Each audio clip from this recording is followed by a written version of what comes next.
कल Chennai super Kings और Punjab Kings के बीच जो मुकाबला खेला गया था, उस मुकाबले में पंजाब के किंग्स ने चेन्नई सुपर किंग्स को हरा दिया।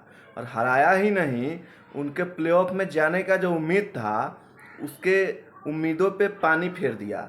भाई साहब, चेन्नई की जो सुपर किंग्स है, उसको प्लेऑफ में जाने का जो रास्ता था, उस पर रोड़ा बिछा दिया गया। कल का मुकाबला बड़ा अहम था चेन्नई सुपर किंग्स के लिए, लेकिन पंजाब किंग्स ने जिस तरीके से चेन्नई के घर में घुस करके उनको अच्छी तरीके से पटक दिया है, ये बताने के लिए काफ़ी है कि भाई साहब चेन्नई की सुपर किंग्स कितनी मुश्किल कड़ी से जूझ रही है। इससे पिछले मुकाबले में भी पंजाब ने केकेआर को घर में घुस करके भाई साहब 262 रन ठोक दिया था और एक इतिहास बना दिया था। सबसे सफल रन चेस करने वाले पंजाब किंग्स ने कल चेन्नई सुपर किंग्स को घर में घुस करके रौंद दिया। और कल कमाल की गेंदबाजी देखने को मिली हरप्रीत बरार के द्वारा और राहुल चहर के द्वारा। भाई साहब, दोनों स्पिनर्स ने चेन्नई के जो बल्लेबाजी थी उसको एकदम बांध करके रख दिया था और सब के सब बल्लेबाज संघर्ष करते हुए नजर आ रहे थे। ऋतुराज गायकवाड़ ने अर्धशतक जरूर लगाया, लेकिन बड़ी संघर्ष कर रहे थे, क्योंकि जिस तरीके से कल हरप्रीत बरार और राहुल चहर ने अपनी गेंदबाजी का दमखम दिखाया, उसको देख करके लगा कि भैया मुथैया मुरलीधरन गेंदबाजी कर रहा है। और वर्ल्ड कप में जिस तरीके से वर्ल्ड कप के लिए जिस सुरमाओं का नाम का ऐलान किया गया था, वो सब फ्लॉप होते जा रहे हैं। पहले भाई साहब लखनऊ के खिलाफ खेलते हुए रोहित शर्मा भी फ्लॉप हो गए थे, सूर्य कुमार यादव भी फ्लॉप हो गए थे, और हार्दिक पांड्या को तो बात ही छोड़ दीजिए। लेकिन कल शिवम दुबे भी भाई साहब पहली गेंद पे ही आउट होकर के चले गए।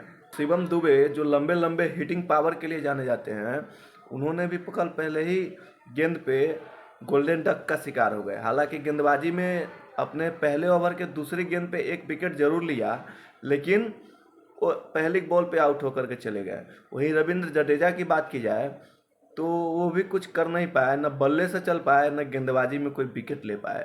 कल चेन्नई की बहुत बड़ी हार हो जाती है, और इस हार के साथ प्लेऑफ में जाने का जो रास्ता है, उस रास्ते में पंजाब की किंग्स ने रोड़ा बिछा दिया है। भाई साहब, यूँ कहिए कि कील ठोक दिया है।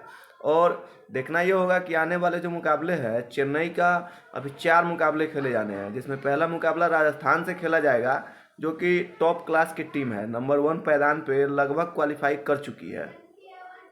दूसरा मुकाबला आरसीबी से होना है।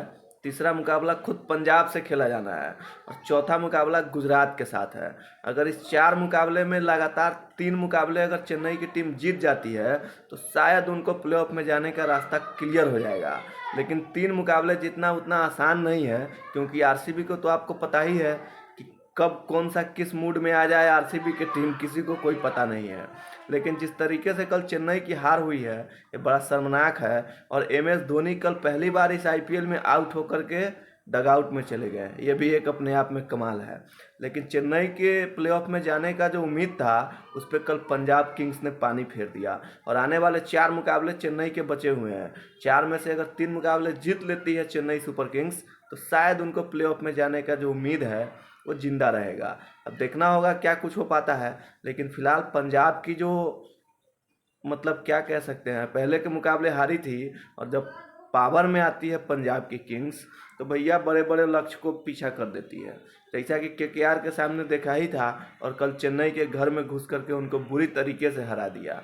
तो भैया आपका क्या कुछ कहना है इन सब चीज़ों को लेकर, ज़रूर बताइएगा।